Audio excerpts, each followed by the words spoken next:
Assalamualaikum warahmatullahi wabarakatuh. Perkenalkan, saya Dino Ibnu Zain dan teman saya Raflindo. Kami dari kelompok 25 dari kelas praktikum Piranti Cerdas kelas D. Di sini kami akan membuat video tentang latihan pada modul 1, yaitu kegiatan 1A, 1B, dan kegiatan 2A dan 2B. Jadi langsung saja kita ke modul 1, yang kegiatan 1 yang A itu tentang MPU 6050. Gunaan dari MPU itu sebagai akselerator dan rotator, yang dimana itu di sini kami udah membuat rangkaiannya dan menyiapkan programnya. Nah, setelah kita upload kodenya ke dalam ISP kita, MPU ini akan bertugas sebagai akselerator dan rotator, yang dimana ketika kita merotasi breadboard kita yang terdapat MPU di dalamnya ke kanan, bisa dilihat di pada bagian serial monitor di Angel Y itu akan turun nilainya.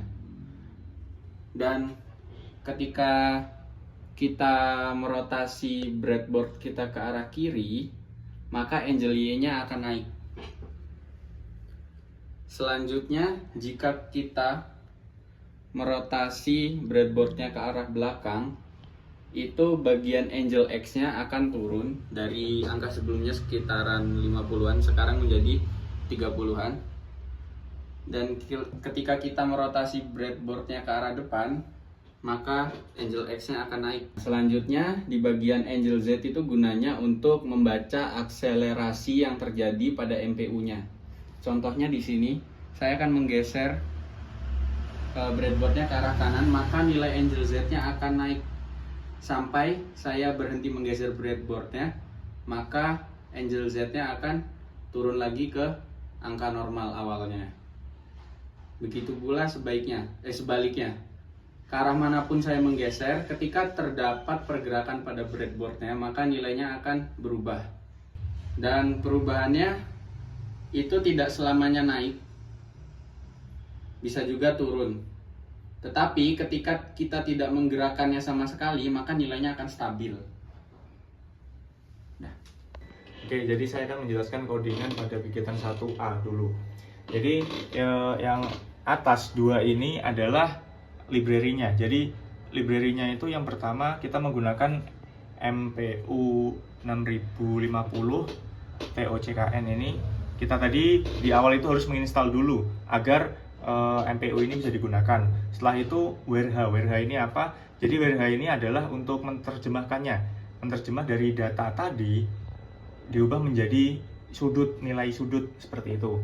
Terus yang kedua ini ada setupnya itu ada di serial 9600. Jadi di sini tuh harus diatur juga ke 9600 agar ini nantinya itu bisa terbaca. Terus yang terakhir ini ada looping.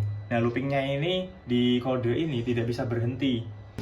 Jadi di sini tuh dipanggil dari library-nya tadi, kayak MPU 6050 ini dipanggil. Setelah itu muncullah di sini nilainya.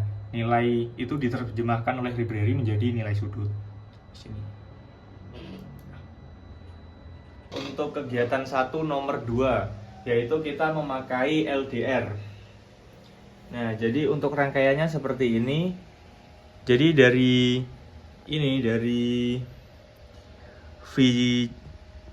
kegiatan VCV ini ke 3v3, terus GND ke GND tengah ini, terus ini D34 ke DC yang dimana itu adalah digital value. Jadi kita menggunakan nilainya itu digital value di sini. Jadi nilainya itu antara 0 sama 1, yang dimana jika ini nanti ada cahaya, ini akan menunjukkan nilai 0 di sini. Tapi ketika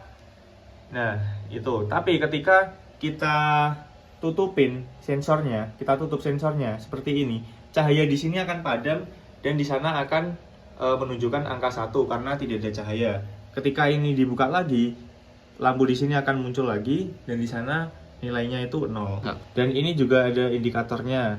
Ini kalau ditutup mati, kalau dibuka nyala. Tutup mati, buka nyala. Sesensitif itu. Terus ini untuk sensitivitasnya itu bisa diatur. Ini tuh bisa diobeng lah ke kanan atau ke kiri gitu. Tadi udah kami atur lah ini. Dan pada bagian program pada kegiatan 1 nomor 2 ini cukup sederhana ya. Bisa dilihat di sini di tahap awal itu ada deklarasi PIN-nya di nomor berapa atau mendefine PIN-nya di nomor berapa. Selanjutnya ada setup awal yang dimana setup awal ini menyebutkan ulang dari define kita yang sebelumnya itu ada like sensor pin, di sini juga ada disebutkan. Terus selanjutnya yang terakhir itu looping, yang dimana di dalam looping itu digital value yang kita inputkan dari sensor menuju ke ESP itu akan muncul di serial monitor per setiap 500 milisecond. Lah, kenapa kita pakai digital value, kenapa bukan analog value? Karena di LDR kita ini adanya output digital output. Di sini tertulis DO. Biasanya yang punya orang-orang itu ada yang punya AO atau analog value. Jadi kalau di situ di LDR-nya AO atau analog output, ya maaf, maka di codingannya harus menggunakan analog value, bukan digital value. Oke, jadi saya akan menjelaskan codingan kegiatan 2 nomor 1 yang dimana kita menggunakan buzzer.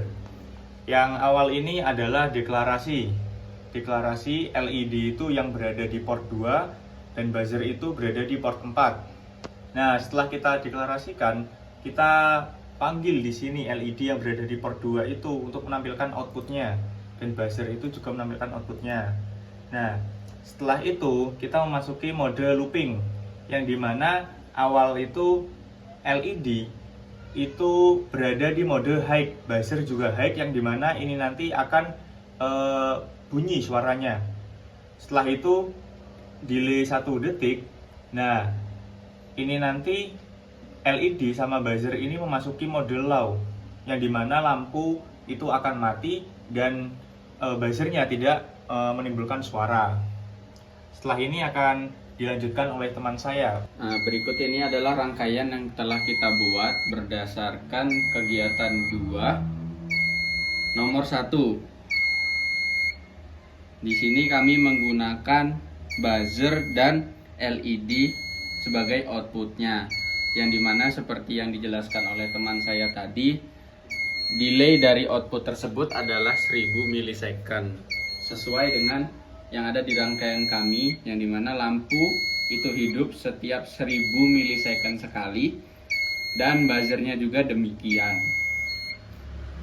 Seperti itu. Halo teman-teman, jadi di sini kami akan melanjutkan video kami. Berikutnya adalah kami akan menjelaskan tentang kegiatan 2 nomor 2 yang dimana menggunakan alat yang bernama servo motor.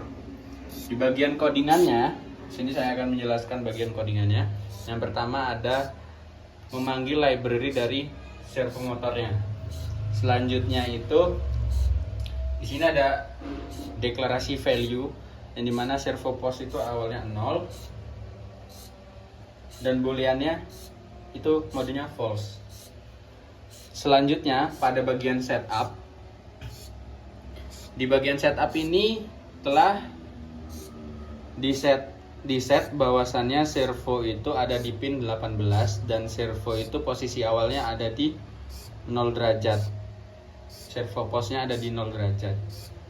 Selanjutnya ada bagian loopingnya yang dimana di sini terjadi toggle otomatis, yang dimana ketika servo post itu sama dengan 90 atau berada di 90 derajat, maka dia toggle-nya akan menyala dan akan kembali lagi ke servo post awal yaitu 0. Begitu juga sebaliknya, ketika di 0 akan terjadi toggle otomatis lagi dan akan pindah ke 90. Dan delay dari servo motor ini adalah 1 detik atau 1000 milisecond. Oke, selanjutnya ini adalah untuk rangkaiannya. Jadi ini rangkaian servo motor. Di sini kita menggunakan 3 kabel jumper. Yang pertama itu satu kabel itu menuju GND ke GND. Terus yang tengah ini itu adalah 3V3 dan yang kuning ini menuju ke port 18 seperti itu. Setelah itu langsung kita compile, masukin program, jadilah gini 90 derajat. Bang, apa yang terjadi bang kalau 90 ini kita ubah? Nah, kalau 90 ini kita ubah, ini nanti akan berubah juga dari sini ke sini, bisa 180. Itu nanti sejajar gini. Bang, kalau misal 360 derajat bisa nggak bang? Nah, tadi kita udah nyoba kalau 360 derajat itu nggak bisa. Bisanya maksimal 180. Kita nyoba tadi. Oke bang. Oke, jadi sekian demo Kode Lab kita, kegiatan 1 dan kegiatan 2. Apabila ada kurang lebihnya kami mohon maaf. Tolong dimaafkan Mas Zidan. Terima kasih. Assalamualaikum warahmatullahi wabarakatuh.